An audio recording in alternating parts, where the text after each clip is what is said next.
ಕರ್ತನಲ್ಲಿ ಪ್ರೀತಿಯುಳ್ಳ ದೇವಜನರೇ, ಶುಭೋದಯ. ಈ ದಿನದ ವಾಕ್ಯ ಭಾಗ ಆದಿಕಾಂಡ 6ನೇ ಅಧ್ಯಾಯ 8 ಮತ್ತು 9ನೇ ವಚನ.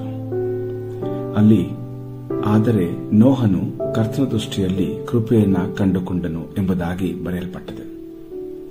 ಕೃಪೆ ಅಂತ ನೋಡಿಕೊಳ್ಳುವಾಗ ನಮ್ಮ ಜೀವಿತಗಳಲ್ಲಿ ನಾವು ಅನೇಕ ಬಾರಿ ಇದನ್ನು ಬಯಸುವಂತವರಾಗಿದ್ದೇವೆ.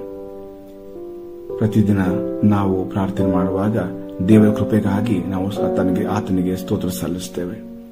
ನಮ್ಮ ಕೆಲಸ ಕಾರ್ಯಗಳಲ್ಲಿ ಆತನ ಕೃಪೆಯನ್ನ ಬೇಡಿಕೊಳ್ಳುತ್ತೇವೆ. ನಮ್ಮ ಮಕ್ಕಳ ಜೀವಿತಗಳಲ್ಲಿ, ಅವರ ವಿದ್ಯಾಭ್ಯಾಸದಲ್ಲಿ, ಉದ್ಯೋಗದಲ್ಲಿ, ಕುಟುಂಬದಲ್ಲಿ ದೇವರ ಕೃಪೆಗಾಗಿ ನಾವು ಹಾರೈಸಿ ಅದನ್ನು ಬೇಡಿಕೊಳ್ಳುವರಾಗಿದ್ದೇವೆ. ಈ ವಾಕ್ಯ ಭಾಗದಲ್ಲಿ ನೋಡಿಕೊಳ್ಳುವಾಗ ದೇವರ ವಾಕ್ಯ ಬಹಳ ಸ್ಪಷ್ಟವಾಗಿ ಹೇಳ್ತದೆ, ಆದರೆ ನೋಹನು ಕರ್ತನ ದೃಷ್ಟಿಯಲ್ಲಿ ಕೃಪೆಯನ್ನ ಕಂಡುಕೊಂಡನೆಂಬುದಾಗಿ. ಯಾಕೆ ಅವನು ಕಂಡುಕೊಂಡನೆಂಬುದನ್ನು ಸ್ವಲ್ಪ ಹೊತ್ತು ನಾವು ಗಮನಿಸೋಣ. ನೋಹನು ದೇವರ ದೃಷ್ಟಿಯಲ್ಲಿ ಕೃಪೆಯನ್ನ ಏಕೆ ಕಂಡುಕೊಂಡನು ಅಂದರೆ, ಮೊದಲನೇದಾಗಿ ಆದಿಕಾಂಡ 6:9 ಓದಿಕೊಳ್ಳುವ ಹಾಗೆ ಅವನು ನೀತಿವಂತನಾಗಿದ್ದನು ಎಂಬುದಾಗಿ ಹೇಳ್ತದೆ ಪ್ರಿಯರೇ. ಅವನು ನೀತಿವಂತನಾಗಿದ್ದನು. ಬಹಳ ಪ್ರಾಮುಖ್ಯವಾದ ಅಂಶ. ನಾವು ಯೇಸುವನ್ನ ಅನುಸರಿಸಿ ಪ್ರೀತಿಸುವ ಮಕ್ಕಳಾಗಿ ಜೀವಿಸುವಾಗ ನಾವು ನಮ್ಮ ಕೆಲಸ ಕಾರ್ಯಗಳಲ್ಲಿ, ನಾವು ಜೀವಿಸುವ ಎಲ್ಲ ದೈನಂದಿನ ಕಾರ್ಯಗಳಲ್ಲಿ ನೀತಿವಂತರಾಗಿ ನಡೆಯುವಂಥದ್ದು ಬಹಳ ಪ್ರಾಮುಖ್ಯವಾದ ಅಂಶವಾಗಿದೆ. ಅಂದಿನ ಕಾಲದಲ್ಲಿ ನೋಹನನ್ನು ನೀತಿವಂತನಾಗಿ ನಡೆಯುತ್ತಾ ಇದ್ದರಿಂದ ಅವನಿಗೆ ದೇವರ ದೃಷ್ಟಿಯಲ್ಲಿ ಕೃಪೆಯನ್ನ ಕಂಡುಕೊಂಡೆಂಬುದಾಗಿ ದೇವರ ವಾಕ್ಯ ನಮಗೆ ಹೇಳ್ತದೆ ಪ್ರಿಯರೇ.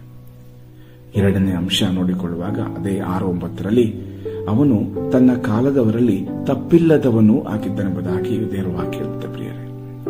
ಇತರ ಭಾಷಾಂತರಗಳನ್ನು ನೋಡುವಾಗ ಅವನು ನಿಷ್ಕಳಂಕನಾಗಿದ್ದನು ಎಂಬ ಪದವನ್ನ ನಾವು ಓದಿಕೊಳ್ಳಬಹುದು.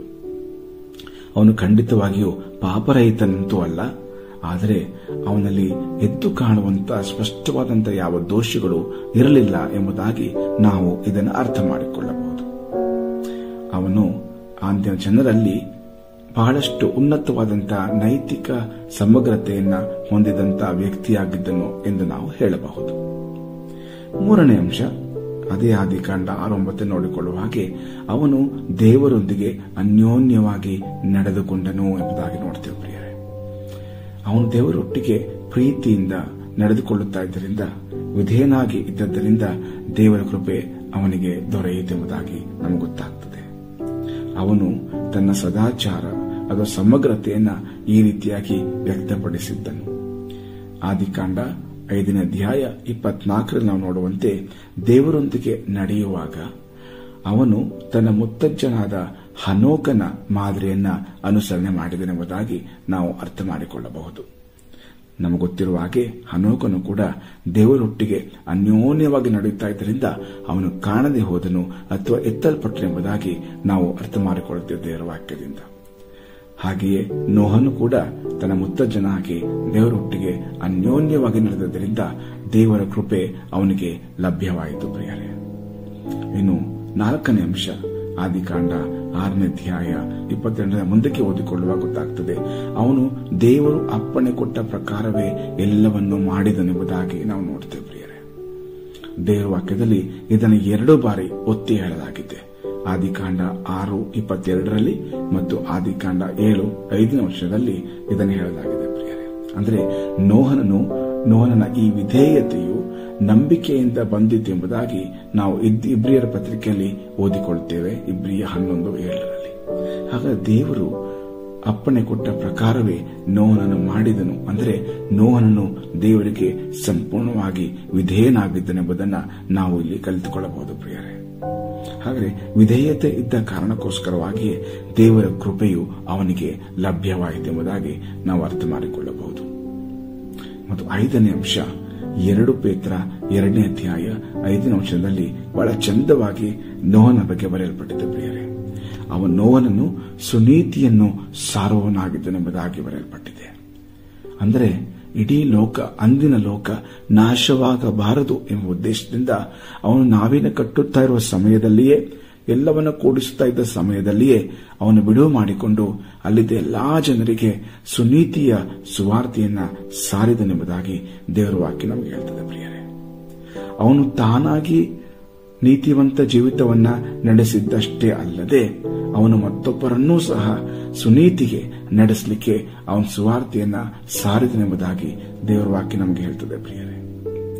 ಅವನು ಧರ್ಮಹೀನ ಜಗತ್ತಿನಲ್ಲಿ ವಾಸ ಮಾಡುತ್ತಾ ಇದ್ದರೂ ಸಹ ನೀತಿಯ ಅವಶ್ಯಕತೆಯನ್ನ ಎಲ್ಲರಿಗೂ ಸಾರಿದನು ಮತ್ತು ತಾನೂ ಸಹ ಸ್ವಂತವಾಗಿ ಹಾಗೆ ಜೀವಿಸಿದೆ ಎಂಬುದಾಗಿ ದೇವರ ವಾಕ್ಯ ನಮಗೆ ಹೇಳ್ತದೆ ಪ್ರಿಯರೇ. ಆದ್ದರಿಂದ ನೋಹನನ್ನು ಕರ್ತನ ದೃಷ್ಟಿಯಲ್ಲಿ ಕೃಪೆಯನ್ನು ಕಂಡುಕೊಂಡದ್ದು ಯಾಕೆಂದ್ರೆ ಮೊದಲನೇದಾಗಿ ಅವನು ನೀತಿವಂತನಾಗಿದ್ದನು, ಎರಡನೇದಾಗಿ ತನ್ನ ಕಾಲದವರಲ್ಲಿ ತಪ್ಪಿಲ್ಲದವನಾಗಿದ್ದನು, ಮೂರನೇದಾಗಿ ದೇವರೊಟ್ಟಿಗೆ ಅನ್ಯೋನ್ಯವಾಗಿದ್ದನು, ನಾಲ್ಕನೇದಾಗಿ ದೇವರು ಅಪ್ಪಣೆ ಕೊಟ್ಟ ಪ್ರಕಾರವೇ ಅವನು ಮಾಡಿ ವಿಧೇಯನಾದನು ಮತ್ತು ಐದನೇದಾಗಿ ಅವನು ಸುನೀತಿಯನ್ನ ಇತರರಿಗೆ ಸಾರಿ ನೀವು ರಕ್ಷಣೆ ಹೊಂದಿಕೊಳ್ಳಿ ಎಂಬ ಸುವಾರ್ತೆಯನ್ನ ಸಾರಿದನು.